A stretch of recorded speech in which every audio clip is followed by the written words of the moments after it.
उधर 5 राज्यों में मौसम की तरह सियासी गर्माहट भी तेज हो गई है। यूपी में पहले दौर का मतदान हो चुका है और अब दूसरे दौर के लिए चुनाव प्रचार जोर शोर से चल रहा है। पंजाब, उत्तराखंड और गोवा में भी तमाम पार्टियां अपनी पूरी ताकत झोंक रही हैं। आइए आपको सियासत की 8 बड़ी खबरें दिखाते हैं। प्रधानमंत्री नरेंद्र मोदी ने आज उत्तर प्रदेश के सहारनपुर जिले में रैली की। पीएम मोदी ने कर्नाटक के हिजाब विवाद पर विपक्ष पर प्रहार किया। प्रधानमंत्री ने कहा कि मुस्लिम बहन बेटियां बीजेपी की तारीफ कर रही हैं, इसलिए वोट के ठेकेदारों की नींद खराब हो गई है। हमने मुस्लिम बहनों को 3 तलाक के जुल्म से मुक्ति दिलाई है। सदियों के बाद इतना बड़ा सम्मान मिला, इसके लिए गौरव गान करने लगी तो जो कुछ वोटों के ठेकेदार होते हैं उनकी नींद हराम हो गई, वो बेचैन हो गए। अरे हमारी ही बेटी मोदी मोदी करने लग गई। प्रधानमंत्री मोदी कल उत्तर प्रदेश के कासगंज जाएंगे। कासगंज में 53 साल बाद देश के प्रधानमंत्री का आगमन हो रहा है, इसलिए लोगों में काफी उत्साह देखा जा रहा है। उत्तर प्रदेश में पहले चरण में पश्चिमी यूपी के 11 जिलों की 58 सीटों पर मतदान पूरा हो गया। पहले चरण में कुल 623 उम्मीदवार मैदान में हैं। सभी सीटों पर सुबह 7 बजे से मतदान शुरू होकर शाम 6 बजे खत्म हुआ। सुबह 7 बजे वोटिंग शुरू हुई थी। शाम 6 बजे तक यूपी इलेक्शन के पहले चरण में 58 विधानसभा सीटों पर 57.79% से अधिक मतदान हुआ है। मेरठ में शाम 6 बजे तक का मतदान 65.39% रहा। गौतम बुद्ध नगर 56.48%, आगरा 60.65%, मेरठ 65.39%, शामली 69.53%, कैराना 73.23%, थाना भवन 68.05%, शामली विधानसभा 67.33% और बुलंदशहर 65.16%।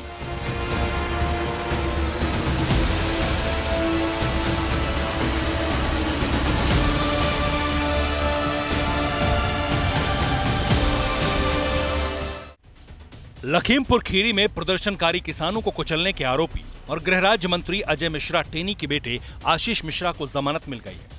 इलाहाबाद हाईकोर्ट की लखनऊ बेंच ने गुरुवार को आशीष मिश्रा को जमानत दे दी। जमानत का विरोध करते हुए सुहेलदेव भारतीय समाज पार्टी के प्रमुख ओम प्रकाश राजभर ने बीजेपी सरकार पर ब्राह्मणों को खुश करने की कोशिश का आरोप लगाया। देखिए, अजय मिश्रा को तो बेल मिल गई, अजय मिश्रा टेनी के बेटे को, लेकिन वो जो 700 किसान शहीद हुए गाजीपुर बॉर्डर पर और लखीमपुर खीरी में 4 जवान, एक पत्रकार शहीद हुए, उसके बाद 10 लोगों की शहादत हुई, क्या उनको न्याय मिल गया? ये कहावत है, सैया भय अब तो कोतवाल तो अब डर काहे का। 3 अक्टूबर 2021 को लखीमपुर खीरी में 4 किसानों की मौत हुई थी। अदालत की लखनऊ पीठ ने वीडियो कॉन्फ्रेंसिंग के जरिए सुनवाई पूरी करने के बाद 18 जनवरी को अपना फैसला सुरक्षित रख लिया था और आज आशीष मिश्रा को जमानत दे दी।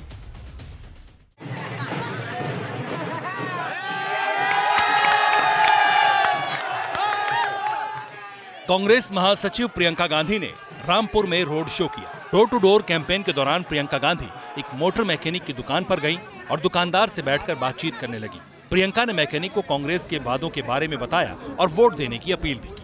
अच्छा, आप कह रहे थे कोरोना में आपका व्यापार चला नहीं, बिजनेस नहीं चला, लेकिन आपको बिजली के बिल भरना पड़े। ये अभी तक कर देते हैं। तो इसमें लिखा है कि जिसकी जो बिजली के बिल हाफ करेंगे और जो कोरोना में जो बकाया था बिजली का वो साफ कर देंगे, मतलब आपको देना नहीं पड़ेगा। ठीक है, और इसमें कई ऐसी घोषणाएं हैं जो आप समझ लीजिए, पढ़ लीजिए, अच्छी लगे तो। कांग्रेस यूपी में 30 साल बाद पहली बार सभी 403 विधानसभा सीटों पर चुनाव लड़ रही है। प्रियंका गांधी इस दौरान लोगों के करीब जाकर उनसे बात करती रही। पिछले दिनों प्रियंका गांधी ट्रैक्टर पर चढ़कर युवक के साथ बात करते हुए भी नजर आई थी। डेरा सच्चा सौदा प्रमुख गुरमीत राम रहीम पैरोल पर रिहा होने के बाद गुरुग्राम में डेरे की 45 सदस्यीय कमेटी बाबा के लगातार संपर्क में है। सूत्रों के मुताबिक डेरे में चुनाव को लेकर मंथन जारी है। 48 घंटे में तय हो सकता है कि पंजाब में भक्तों का वोट किधर जाएगा। डेरे का पंजाब के मालवा रीजन की कई सीटों और उत्तर प्रदेश की करीब 2 दर्जन विधानसभा सीटों पर असर माना जाता है। डेरा प्रमुख को गुरुग्राम के डेरे के अलावा किसी भी दूसरे डेरे में जाने की इजाजत नहीं है।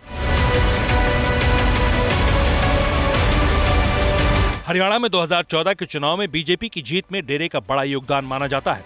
पंजाब की 69 विधानसभा सीटों पर डेरा सच्चा सौदा का सीधा असर है।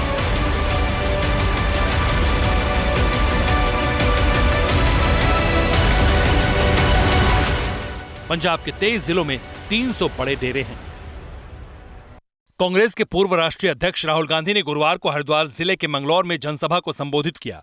राहुल गांधी ने बेरोजगारी के मुद्दे पर सरकार पर निशाना साधा। राहुल गांधी ने कहा कि सरकार बनी तो 4 लाख युवाओं को उत्तराखंड में रोजगार देंगे। लोकसभा के भाषण में मैंने कहा कि नरेंद्र मोदी जी की सरकार 2 हिंदुस्तान बना रही है। एक हिंदुस्तान अरबपतियों का, प्राइवेट हवाई जहाज का, मर्सिडीज गाड़ी का, चुने हुए लोगों का हिंदुस्तान, उसमें 5, 10, 15 अरबपति हैं।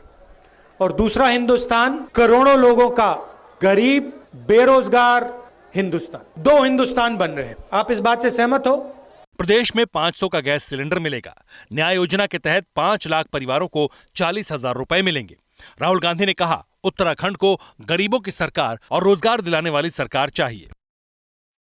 उत्तर प्रदेश विधानसभा चुनाव के पहले फेज की वोटिंग के दिन कश्मीर, बंगाल और केरल पर बहस छिड़ गई। यूपी के मुख्यमंत्री योगी आदित्यनाथ ने वोटिंग से ठीक पहले मतदाताओं के लिए जारी वीडियो संदेश में कहा कि अगर आप चूके तो 5 साल की मेहनत पर पानी फिर जाएगा। इस बार उत्तर प्रदेश को कश्मीर, बंगाल और केरल बनने में देर नहीं लगेगी। आपसे अपने दिल की एक बात कहनी है। इन 5 सालों में बहुत कुछ अभूतपूर्व हुआ। सावधान रहिए, आप चूके तो 5 साल की मेहनत पर पानी फिर जाएगा। और इस बार उत्तर प्रदेश को कश्मीर, बंगाल और केरल बनते देर नहीं लगेगी।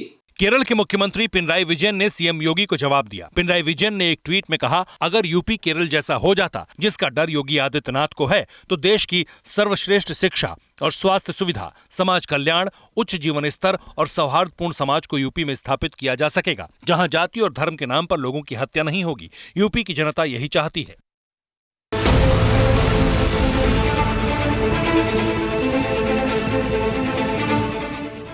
दिल्ली के मुख्यमंत्री और आम आदमी पार्टी के राष्ट्रीय संयोजक अरविंद केजरीवाल गोवा में चुनाव प्रचार कर रहे हैं।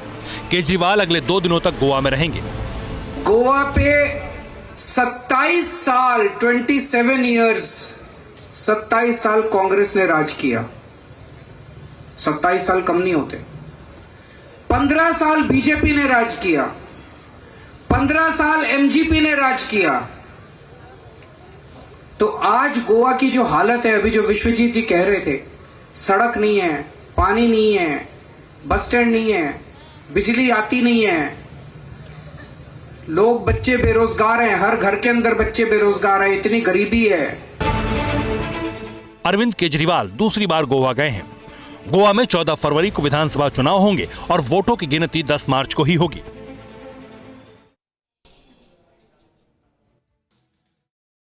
अड़ी सोमवार से शुक्रवार शाम 6 बजे सिर्फ TV9 भारतवर्ष पर।